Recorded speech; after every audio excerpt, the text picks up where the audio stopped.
with my weekly pregnancy update for 26 weeks. This is the official last week of my second trimester.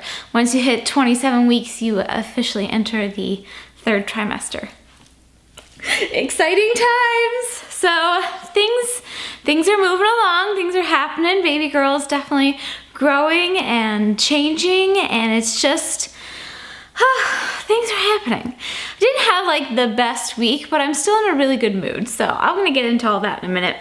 As usual, I'm going to start out with my kind of general pregnancy stats, talk you through any symptoms, things that happened this week, answer some of your questions from last week's video that you guys left me in the comments, and then at the end I will show you any products that we've purchased or received for the baby or that have to do with pregnancy, and I show you like your cards and stuff as well. So here we go. I gained 0 pounds this week, which I think kind of makes sense because I gained a little bit more while we were in Hawaii. That kind of makes sense too. So I'm still at an even 20 up through 26 weeks now. So that seems right on track. I did actually ask my doctor about it when I saw her last week. I'm sorry, I'm like a little burpy. You'll have to forgive me. It's pregnancy, it's burping. Anyway, I did ask her about the weight gain, and she said, you know, anywhere from 25 to 35 pounds is considered normal range for somebody of my BMI. That's like your height and weight calculated to like whatever your healthy weight is. So my starting weight BMI was in that range of, that would be what would be healthy for me to gain, but she said she thought I would probably gain closer to the 35 pound range, and even if I went over that, that would be okay, just based on my starting point. So I guess that's good. The bump. I actually shared a look at it on Instagram on the day that I switched to 26 weeks, because my flip day is Sunday and I post these on Wednesday. So it's kind of like midweek, but I talk about whatever. I talk about the week in between updates, not necessarily like exactly between my pregnancy week numbers, if that makes sense. I don't know if it does. My brain doesn't really work today. I did not sleep a lot last night. What was I saying? Oh boy. Oh yes, the bump. So I posted a picture on Instagram that I took on my 26 week mark flip day, because I was wearing my yoga clothes, which are my absolute tightest clothes that I have. And it's this kind of like aqua blue top, and I felt like it really kind of showed the bump better, and I showed like a front and a side view, and it's bumpalicious. I love it. I'm so excited about it. And I know it's not like a 36 week bump, right? But I think, you know, looks pretty bumpy. So there's that. I will show you, I will insert a little clip of me, video clip of me too. The video is I find that pictures are sometimes a little bit more true to life. I don't know. Sharing things on, you know, in video or in picture form aren't always exactly what they look like when you see somebody in person, but yeah, at least you can see better in that picture, I think, because it's, you know, me wearing something tighter than I wear on a normal everyday basis. But you can go to my blog every week. I post a coordinating blog post where I show like a bump update shot compared with my 8-week bump, which was like just bloat. It wasn't very much, and it was just bloat. And then my last week. So I have them all kind of stacked up next to each other if you guys want to see. And I wear the same thing every week. And it's a little bit tighter than my average clothing. So yeah, bump is definitely, I feel like, you know, it's not getting huge yet, but it's definitely, it's bumpy. It's bumpy. In terms of, in fact, if you see me looking down, it's because I'm looking at my cheek because my brain doesn't work. In terms of cravings this week, I got really into yogurt with granola. Like, that is all that I have wanted every day. Around 3 o'clock, it's been my like snack of choice. And I've always been, at least in recent years, actually, for as long as I've liked yogurt, and I didn't really like yogurt until I was like in my 20s. I didn't like dislike it, I just wasn't into it, but I got really into it in my 20s, and I've always really been into like plain Greek yogurt that I sweeten myself with a little bit of honey, and then I put like fresh berries and granola, and that's been like one of my favorite warm weather breakfasts. And I just have the thought of eating the plain yogurt right now just makes me cringe. So I've been eating that like less good for you, like flavored yogurt. I mean, I still try to buy good Greek yogurt from good brands, healthy yogurt, but it's got added sugar in it, because any yogurt that's flavored has sugar in it. But that's okay. But that's what I've been really into. And I just like literally take the little tub of yogurt and I dump some granola on it at a time, and I like spoon it. It's just so good. In terms of aversion, still fish, but honestly, I don't even feel like that weirded out or grossed out by the thought of fish at the moment. I don't think I would eat it yet, but it's like getting less severe, my feelings about it at least, as we progress. So, and by we, I mean the royal we, me and baby. So there's that. And I really haven't had an aversion to any other meat lately either. I've been eating all kinds of different proteins. I've kind of been back into eating meat. Don and I figured out that if he doesn't ask me what I want for dinner and he just like gives me whatever he wants for dinner, then I eat it and it's fine. It's when I have to like think about it, I can't think of something I want, but I'm still eating and enjoying meat, so that's working out. The baby is now at 26 weeks, the size of an eggplant. That seems really big. So she's 9 inches and change, like 9 and a little bit, from head to tush. I don't know full body, she's probably like 13.5 inches from head to toe. They always do the measurements, at least in most of the places you'll look, like in apps and on websites and things, from head to tush, because that's how the baby is when it gets bigger and bigger in your belly. That's how it is. It's like kind of curled. It's got its legs curled up, so it fits. But she weighs around 2 pounds now. I mean, these are estimates based on averages. I don't really know what my baby weighs, but that's about it. But 2 pounds, like, way to go, girl. You keep growing. Okay, symptoms. Yeah. Right. So, I have felt really, really blessed throughout this pregnancy. Aside from the like really frightening bleeding episodes in my first trimester, I have had a really smooth ride. I did not get morning sickness. I have not had any aches and pains in my joints or in my back. I have not had trouble sleeping until this week. I have not had any problems. I really haven't really felt like pregnant, except for when she's kicking, and when I'm like touching my belly. You know, like I haven't had any of that like kind of icky stuff. Well, Friday afternoon, I started getting this really intense pressure in my lower abdomen, and I didn't think much of it when it first started, or I would have called my doctor's office right away to ask, because I just figured it was like Braxton Hicks or cramps or just something, you know, something happening. I mean, I really don't know. But it wasn't that concerning, but then it didn't let up and it persisted the rest of the day. And by the time I got concerned about it, by the time it had been like several hours of really consistent lower abdominal pressure that was bordering on pretty painful, it was too late. My doctor's office was closed for the weekend. My OB's office is completely closed until Monday, and it didn't seem like a medical emergency. Like I wasn't in like doubled over. I didn't have any shooting pain. I didn't have any other things they say to look out for with like preterm labor. I'm not gonna go through all those symptoms. I didn't have any of that. I just had this feeling in my lower abdomen, basically right over my bladder. So I started thinking maybe I was getting a bladder infection or having like a urinary tract infection, because I have had those in the past. I probably get one like once every year or every other year or so, and they're totally situational. It's not like I'm really prone to them, but I'm familiar with that feeling. It didn't feel like that, like burning or anything, but I know that pregnant women, I guess men aren't pregnant. Pregnant women are more prone to them, and they can actually lead to serious complications for like preterm labor and low birth weight and things like that if left unaddressed. So by the end of Friday, I was really not feeling well and just really uncomfortable. It wasn't like stabbing pain or anything, but it was pretty consistent pressure bordering on like on pain. I don't want to say it was like It hurt a lot. It didn't feel good. So I was like, well, I'll see how I feel in the morning. I know my general practitioner has walk-in hours Saturday morning, so I figured I could go there and at least get a urine test just to, you know, be careful and be sure that I didn't have any sort of infection like that. So I had a really rough night Friday night. I didn't sleep very well at all because I was really uncomfortable.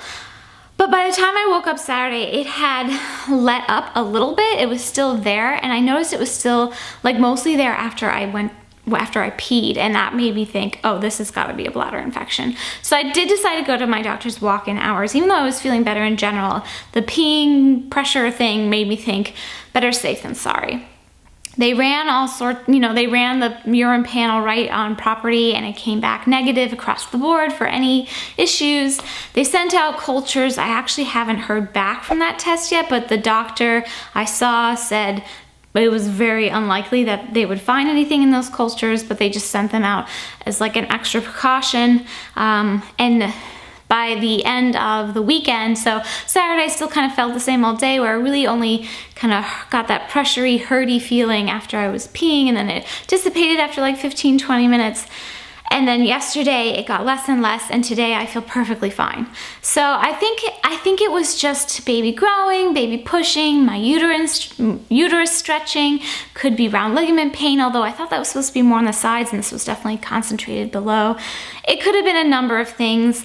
You know, if I'm gonna wait to hear back from the culture results before I decide if it's worth like calling my OB doctor's nurse or whatever. But since I'm feeling all the way better, and the doctor I visited at my general practitioner's office seemed pretty confident there was nothing wrong, then I think it was just a pregnancy symptom. But it was definitely just unlike anything I'd ever had, and the fact that it was so consistent on Friday for so long, that's what made me worry. But I'm glad that I went and got it checked out. It ended up being a very long time at the doctor's office, but it was, you know, worth it for that peace of mind. And then in terms of sleep, I had another night last week. That one was out of my control. I had to go help my parents with something in the middle of the night. So I didn't get a lot of sleep that night.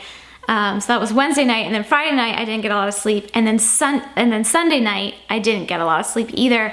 I woke up in the middle of the night to go to the bathroom, which is very common for me. I go probably 1 to 2 times per night, and I just could not go back to sleep. I was so anxious about my registry of all things. At least that's what was presenting to me as anxiety.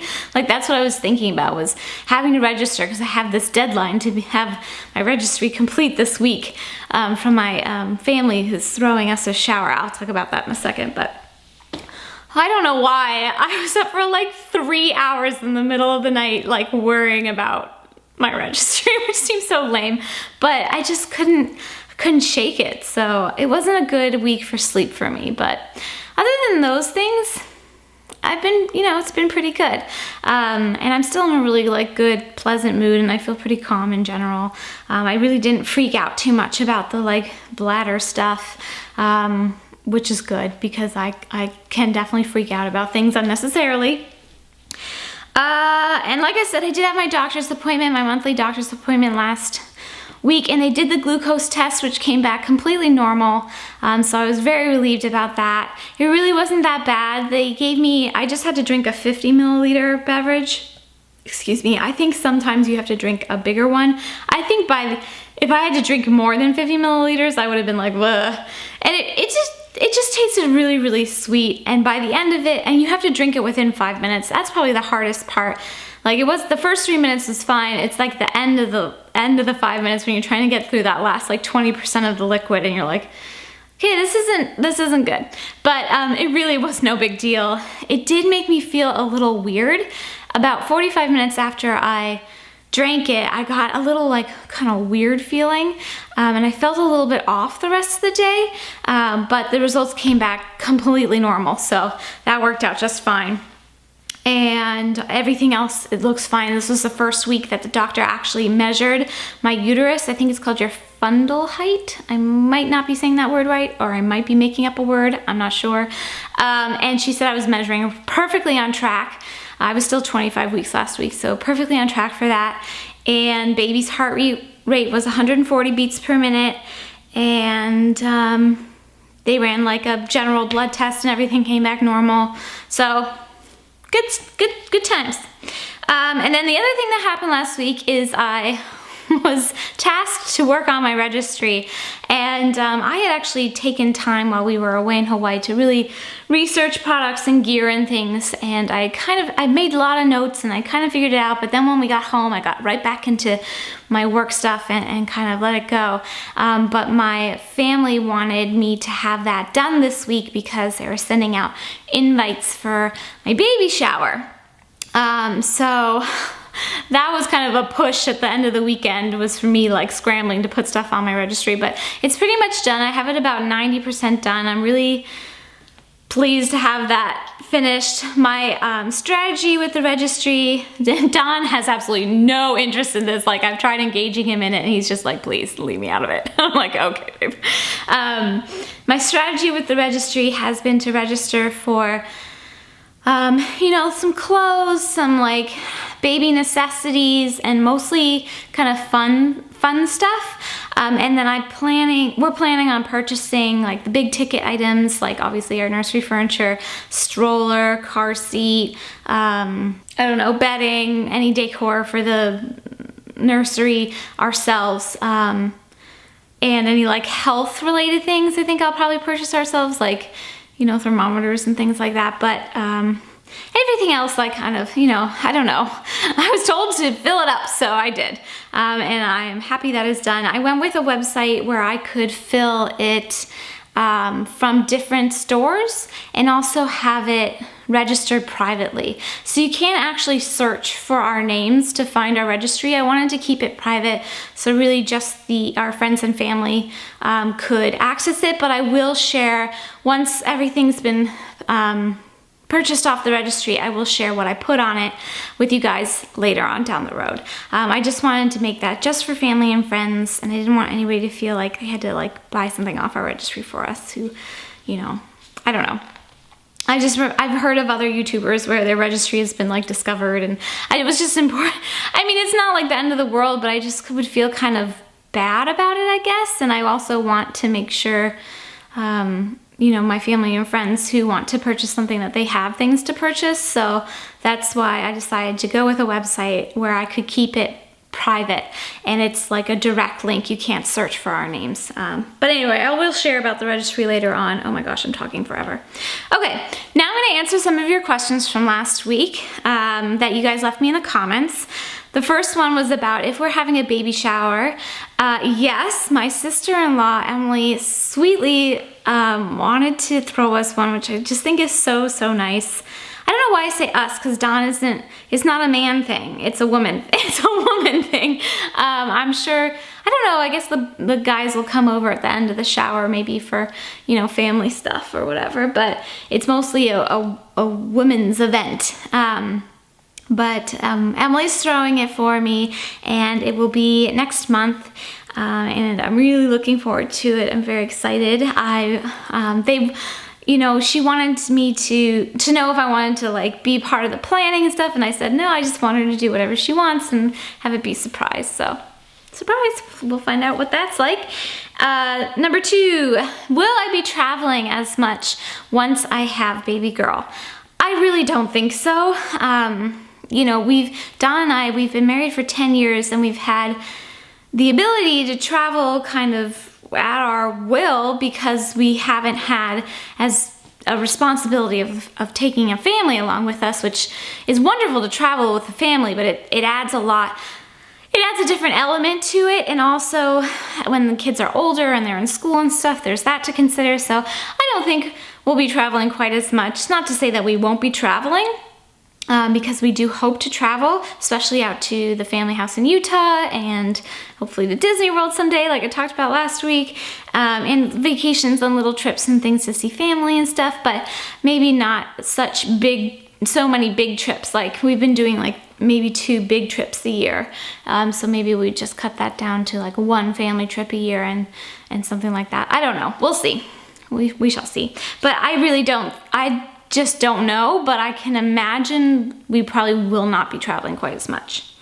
And then the third question is if I plan on using the same products that I've switched over to while pregnant, and I've kind of, you know, cleaned up some of the products that I use just in terms of chemical ingredients and things. I've just been a little bit more aware of those things because I'm pregnant and I'm carrying a life, and you absorb 80% of what you put on your body. It like actually goes into your bloodstream, which is crazy. So do I plan on continuing to use those products after baby is born, or do I going to go back to using other products and not be as concerned? I really don't know. I really like the products I'm using now. I think I'll probably be a little less concerned about it, so I'll probably go back to some tried and true favorites at least that I've put aside for now. But in general, I've been trending towards just becoming a little bit more aware of ingredients in my beauty products. So I think that trend will continue, but like I said, I just don't know if I'll be quite as, you know, proactive about it. So maybe somewhere in between. So if you guys have questions that are baby or pregnancy related that you'd like me to answer in next week's video, please leave them in the comments below, and I will pick a few and answer them next week. I love answering you guys' questions. Okay, so now is the portion of the video where I show you stuff that we've purchased or received as gifts or for fun. So we actually didn't buy anything this week. I did set up my registry, but I didn't purchase anything. I did get this product sent to me by a company called Belly Buds, which I thought was really cool, and I think this is just kind of a neat concept. And it's share music, voices, and brain stimulating sound all before your baby is born. And it's basically like earbuds for your stomach. So I've only tried this a handful of times now. It comes with little adhesive, like tacky bits so it can like stick to your stomach. And they're these flat little, basically flattened out headphones that you stick to your belly, and it's volume controlled so that it's a safe volume for baby no matter what volume your device is at, which I think is really nice. It also comes with a splitter so you can both listen to the same thing at the same time.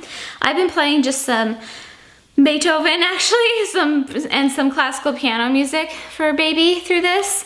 I haven't noticed if she's like more active or less active, or if I can like tell that she's listening when I'm wearing them. Like I said, I've only used them a couple of times now, but I think it's a really fun thing. It comes with a coupon for software where you can, called Voice Share, which is a customizable voice recording service. So you can like, kind of like megaphone down to your baby, your voice, or like if your husband travels a lot for work and you want to play his voice for your baby while he's away in utero. I don't know, I think it's kind of nice.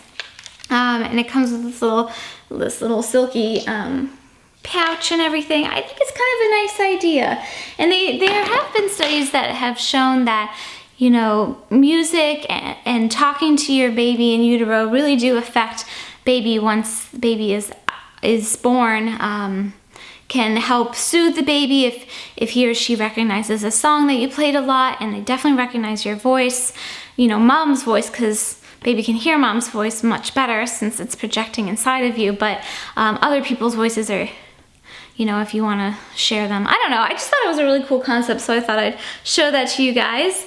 And then I did get some really, really beautiful cards, and one gift we got, this is just so super cute. So this book is from, I believe it's Rachel or Raquel, I'm not exactly sure, and I apologize if I'm mispronouncing your name, but from New Zealand, sent this super cute book, Pee-wee the Lonely Kiwi Finds a New Friend by Blair Cooper.